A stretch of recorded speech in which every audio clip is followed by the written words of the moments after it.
Welcome back, everybody. Month of July is coming upon us, and right after the 4th, big shindig up here in Kentucky in the Petersburg area.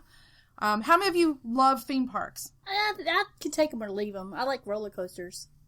But what about one that's about genocide and incest?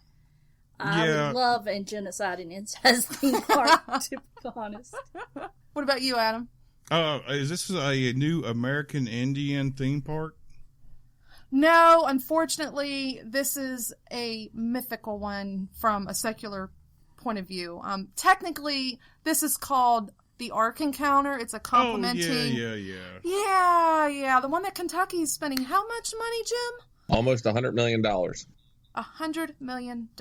Wow, they've racked up that much money on it. Yeah, I know, right?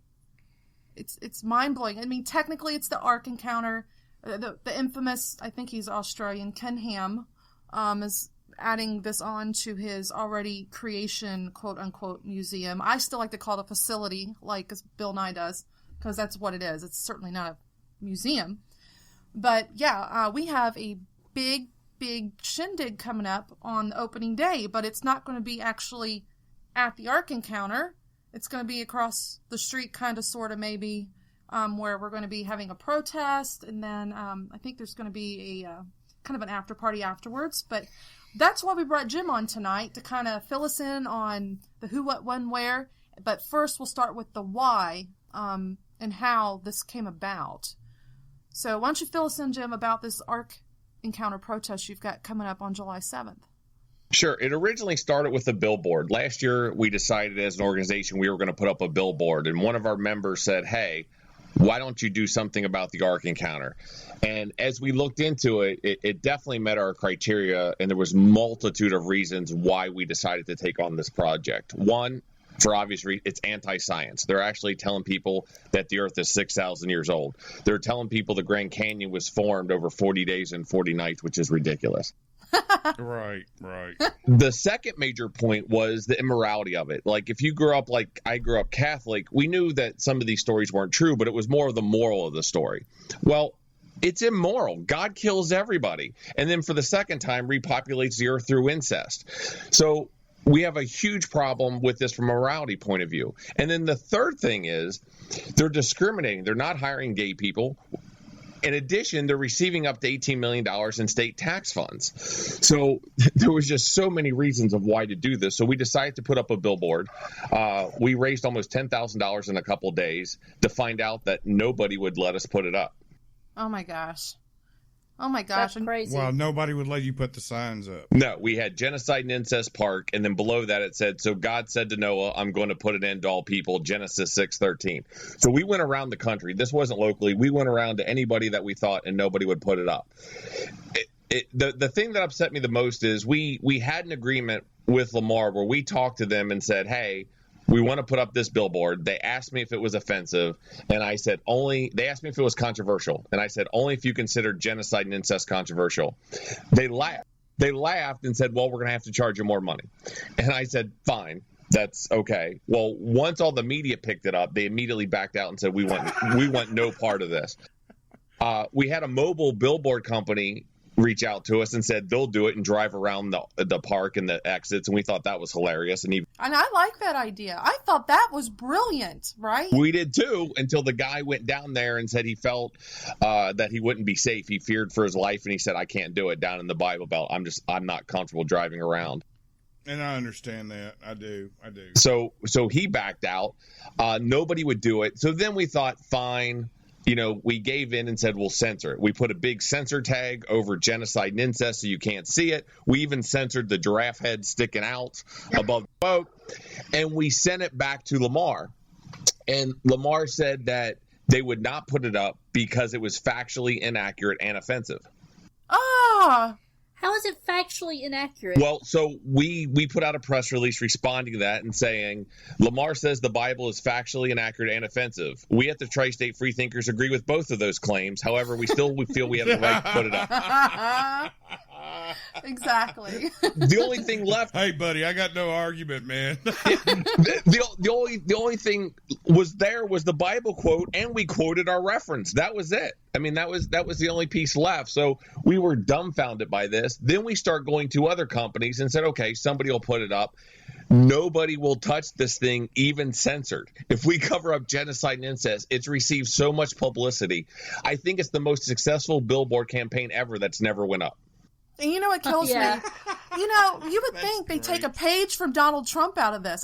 You could actually go, look, this is like the Donald Trump effect. It could be a good thing. Any press is good for business, usually. And the press we knew we would get press when we put this up, but the Miami Herald, the Washington Times, the New York Times, the UK, Australia, Germany, I mean, everybody is covering this story and has covered this billboard.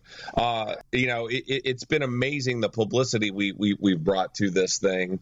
And you can't, when you do a Google image search of Ark Encounter, the billboard Genocide and Incest Park shows right up there with it. It's hilarious.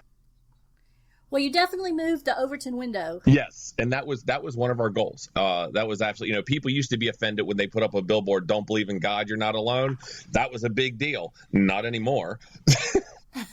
Yeah. Boy, it's been a whirlwind, fast journey to this point. And I mean, what was your original goal to raise? It was just a couple grand. We just wanted a couple grand. We probably could have raised more, but we stopped raising money. I mean, really pushing it because we had nowhere to spend it. So then we looked at, okay, we'll just buy a billboard. We can't find one for sale. We said, we'll build a billboard. You can't build a new one with all the new laws. Yeah. If someone goes, buy a billboard company, I'm like, find me one for sale. Like, so we are still trying to put up this billboard. But in the meantime, we decided that we would do a protest on their grand opening on July 7th.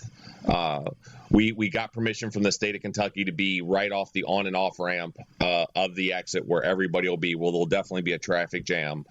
And we're going to have a really nice protest on opening day. So, did y'all rent out a hotel on the interstate or anything? We do have a group rate with a hotel where we're putting up people that are coming in from out of town that they can stay. And then we'll be taking everybody down there because we have confirmed so far. We have David Silverman, president of American Atheist. We have Dan Barker, co-president of Freedom from Religion Foundation. We have Arn Ra, regional director from American Atheist in Texas. Callie Wright. Yeah, I love Arn. Yeah. We got Callie Wright, the Gaytheist Manifesto. ooh, yeah. Dan Errol, who's probably written more about the Ark Encounter than anyone I know. Oh, yeah. Right. He has made this has been like his hot piece on a plate for a while now. Yeah, we got the Young Skeptics coming and David Smalley of Dogma Debate. And that's who we got confirmed so far. We need to get the Young Turks Wow. down here, too. I didn't even think about them. I'll hit them up, man. We got to get the Young Turks down here to cover. We have 3 documentary film crews coming. We have 20 confirmed news outlets coming, ABC National News that we know of so far. Yeah. So Wow. what about parking? I mean, what's the logistics here? Parking's a little tough. We highly encourage people to carpool. But when you get off the exit, you'll take a right, and then immediately you'll take a left. I believe that's Skyway. And we have permission to park off the road there on the side of the road. So, but there's limited space, but, carpool, but you will be able to park there. We'll have people directing you where to go, but it's right off the exit. Well, if we have any Uber drivers in our listening audience and fan club in the Cincinnati, Northern Kentucky, Lawrenceburg area, please contact the Tri-State Freethinkers. Please. Sounds like we might need some people to do some shuttling for us. Yes. Definitely. And speaking of that, I had also brainstormed. I'm like, why couldn't we do like extra magnets for local members to voluntarily wear on their cars and drive around town? Yeah, we looked at magnets. We're going to have the billboard actually on the site. We're going to print it up probably about 15 foot. It'll probably be about 15 foot long Nice. of the Genocide and Incest Park banner. American Atheist helped us printing up about 150 protest signs that will reveal at the protest to hand out to everybody. Nice. Very nice. Now, so we know in the morning, I think is at 10 a.m. it says you're going to start the protest officially? Correct. Okay, and then how long is that going to run? And do you have any events coming up after the initial protest? We're gonna be there at least till 2:00. That is our plan. If things are still buzzing and there's still media and there's still a flurry of people, we may stay as long as 4:00 at the latest. And then after that, we're going to go to the University of Cincinnati, and we're doing a rally for science and reason, where a lot of the people I just mentioned will be giving speeches and talks throughout the night. How far away is the university from the Ark Encounter? Probably about 40 minutes. Okay, that's not too bad. Be a lot more convenient to get to as well. Yeah. I mean, in a way, it's kind of ironic because if it was such a welcomed and wanted thing, you'd think they get some better real estate closer to the city, a little more easier for people to get to. So basically, for everybody that wants to go to this, that they should plan on staying around Cincinnati and then carpooling down to the protest, and then coming back for the little rally afterwards. Yeah, and if we do have a group rate of rooms that'll be till next week, they can email or reach out to the Tri-State Freethinkers. We'll be happy to give them the group rate as long as we have any left. And both events are on Facebook, so you can register and share through Facebook. Very That's nice, awesome. Very nice. And also, you've well, I don't know why I say you. I'm part of your tribe, but Meetup as well. Yes. You can check out on Meetup, join up on Meetup, and find Tri-State Freethinkers on there with all the details too, right? Yes, we have them on both. We did. The reason we put it on Facebook was just because we had people from out of state, actually out of country. We have people coming from other countries coming, and they're not going to join our Meetup, because we post so many events. But if you're local, you want to be on Meetup, we post an average of 25 events a month. We are very active. Very, very much so. And now for UC, is there going to be parking at the university? Do you need to plan for other parking? Is there admission? We're keeping everything free, which is amazing considering the lineup of speakers we have. There is parking at the University of Cincinnati, and the Secular Student Alliance will be there because their campus can be a little confusing. We'll be there with safety vests directing people which building to go to. And are you looking for volunteers still to help out with that? For the rally afterwards, we are fine, but we are still looking for volunteers for the protest. If people would like to help out during the protest, because we are being counter protested by Christian organizations, so they will be coming. So it should be quite interesting. Oh my gosh! Do you know which Christian organizations are going to counter protest you? Eric Hovind is coming with like 5 people. He raised $4,000 to come to counter protest us, so he will be there. We need to bring him some concrete bench to stand on. I'm just saying. No, you need to be nice to the guy. Bring him some nice cold water while it's out there and hot. Oh, yeah. Chill out with him, and just Just don't waste your time talking shop. Yes. Yeah. It's Don't pointless. waste your time. Be there and do your thing. Yeah, exactly. So we will be prepared. We will have plenty of water, ice, sunscreen, and pizzas for lunch. Question, where are they going to position the Christian protesters at? I have no idea, because that was our big challenge, because when you get off the exit, you turn right and you just go down a little ways and the Ark's right there. Well, the Ark bought everything around it and across the street from it. There's nowhere to protest. I mean, that was why normally to put a rally on and a protest, you want 6 months or more to plan as big of a thing we're putting on.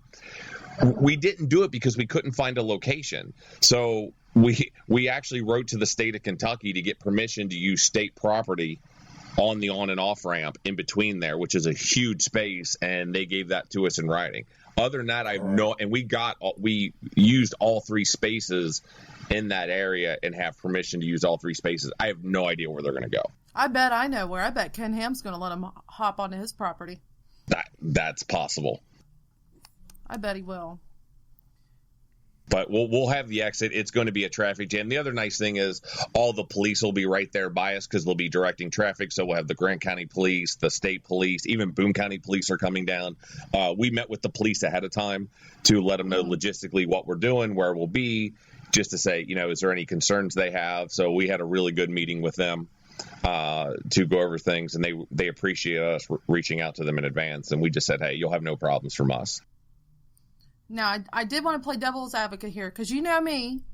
I'm skeptical even of my tribe on some things. And this is something someone actually brought up to me discussing this at work a couple weeks ago. They said, because I knew you'd been needing police and all of this probably for traffic direction and whatnot. They're like, well, isn't that costing taxpayer money? Yep.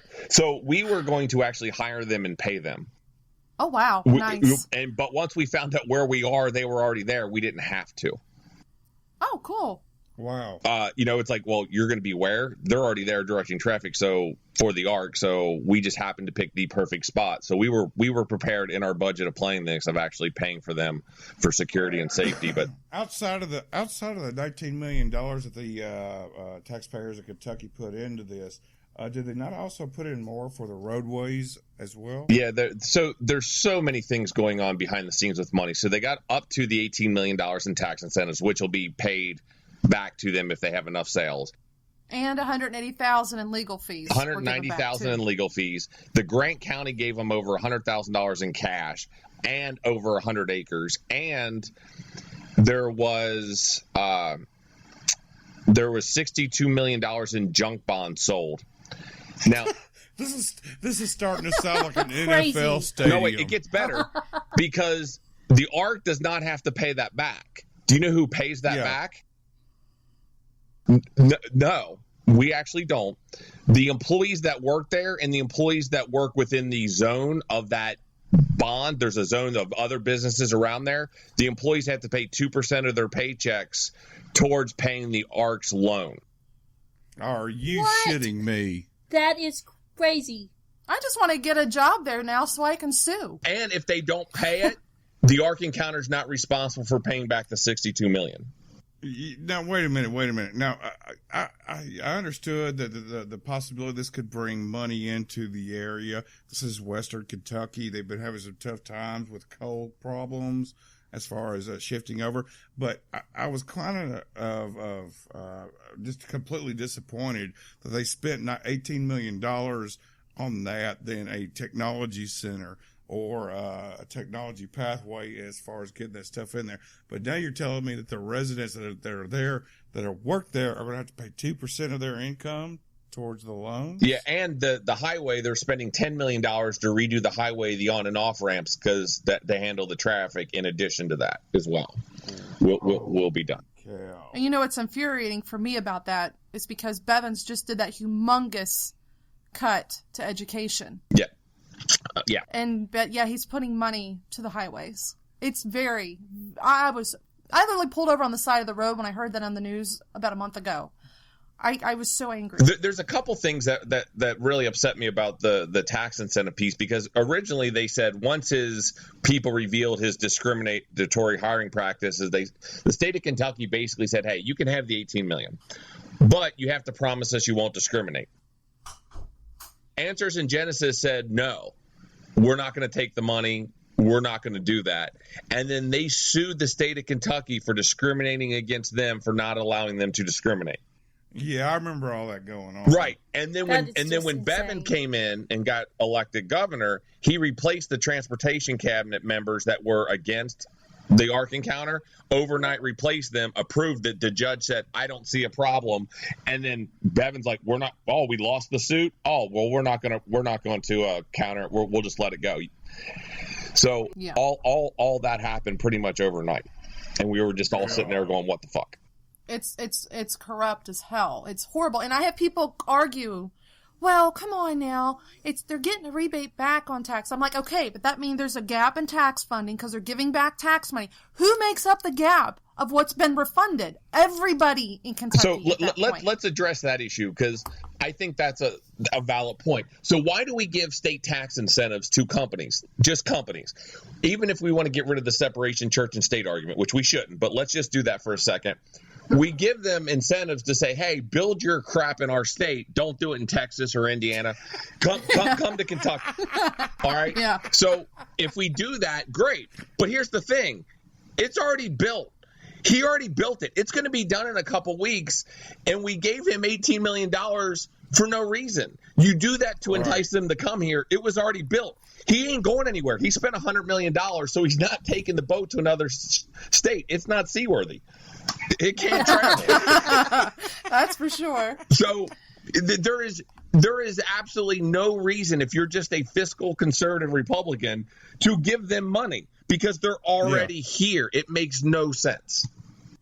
Yeah, even to any major Republican, that would make no sense. It makes no sense to give it to them because they're already here. If you want to bypass the whole separation of church and state thing, which I have a hard time doing, the only one that I think is legitimate, if I have to say, the highway doesn't bother me as much because, if you're going to build it and there's other businesses and you're going to traffic, I don't mind that.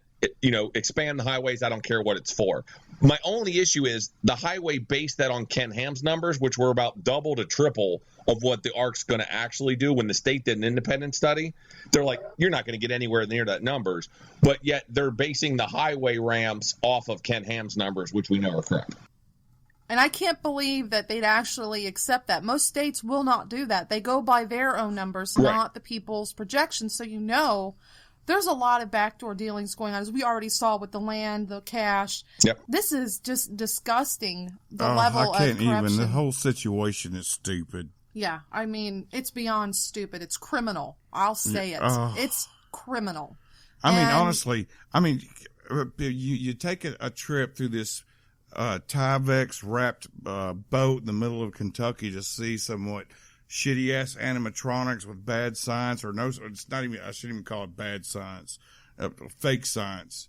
And you think that people are going to make return trips back? No. Really? It's a one-time off trip unless you live local. And as piss poor as most of us are up here in this area and where this thing's being built, we're waiting until, Christmas Day or Christmas Eve when it's free anyway? Right, and it's not going to be something that schools are going to be able to provide field trips for. Well, they do. We'll talk about that next segment. Museum. Yeah, next segment we'll talk about that. That we will address that next segment, Sharon, because your jaw's going to hit the desk, so you better put a strap on. Oh God. Oh, she's used to that. I was about to say, I don't think the kind of strap on I have is going to go around my face. As she would say, that's my jam. So, but yeah, as you guys can see, this is like a huge firestorm issue, and I really think that this is going to set a precedent in modern day. I mean, we already know about, we got the Jerusalem down in Florida. There was another one in Florida that ended up going defunct, but they all get away with the idea of being a church.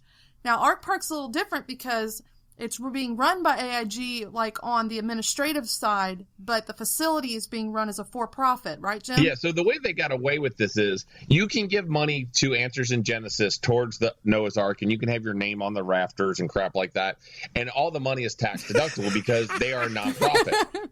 They also can discriminate because they are a nonprofit, but the pool around the boat, that's a for-profit, so the entrance gate's for-profit, so they can receive tax incentives, even though they don't have any employees. Oh, my God. This sounds like some serious mob shit. Yeah, they got some amazing attorneys. But on a lighter note, we did adopt the highway in front of the Creation Museum and now the Ark Encounter, so you will see our signs every time you go to those two places. Yes.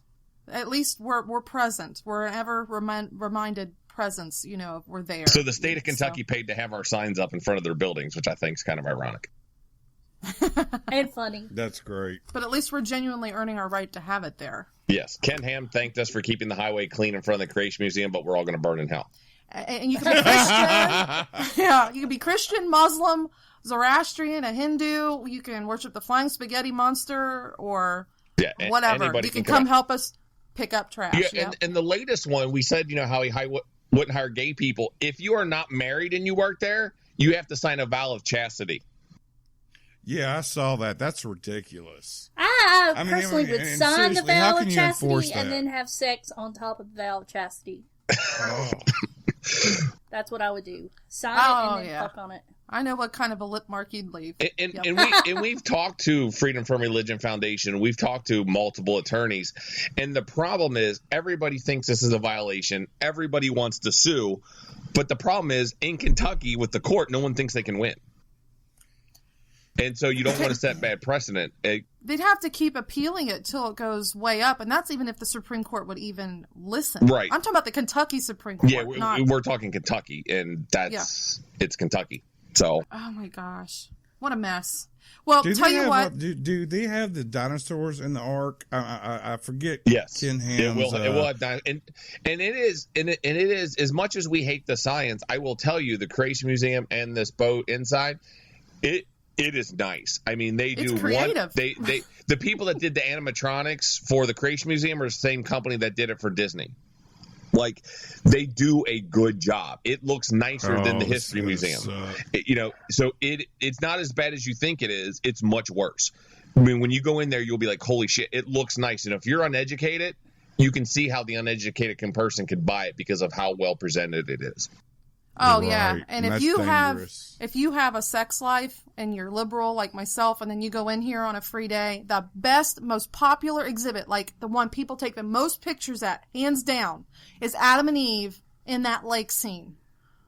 You will not believe how many people are trying to get shots of this romantic moment of two naked people in some water, mannequins in water, of Adam and Eve. It is insane. It was hard to get a photo myself because I couldn't believe they had her shoulders showing. Oh, wow. Yeah, people really, they do a very good job. They actually capture the emotion in what they do in their displays. It is impressive. I've never said that place is like put together like a piece of shit. It's just their message is shit. Yes. So that's it sounds like it's a polished turd is what it sounds like. An expensive one. Yeah, that's not returning what it promised in money. So, but okay, folks, so there you got it. July 7th. 10 a.m.'s the protest. Hopefully 2 to 3-ish people are going to depart back down to UC Cincinnati, have a bit of a science rally with a bunch of great guests. Check out Tri-State Freethinkers on Facebook, also on Meetup if you're local. You can get more details. Definitely don't miss this event. It's a big, big deal. Many people can get out there to protest this, the better, for many reasons. Many, many reasons this place shouldn't be doing what it's doing. We're going to get on to the next segment, and Jim's going to stick with us. We're going to be talking about the problems with teaching creationism as science, and the museum will yet again be a very good example in this next one. You guys ready? Yep. Let's do it.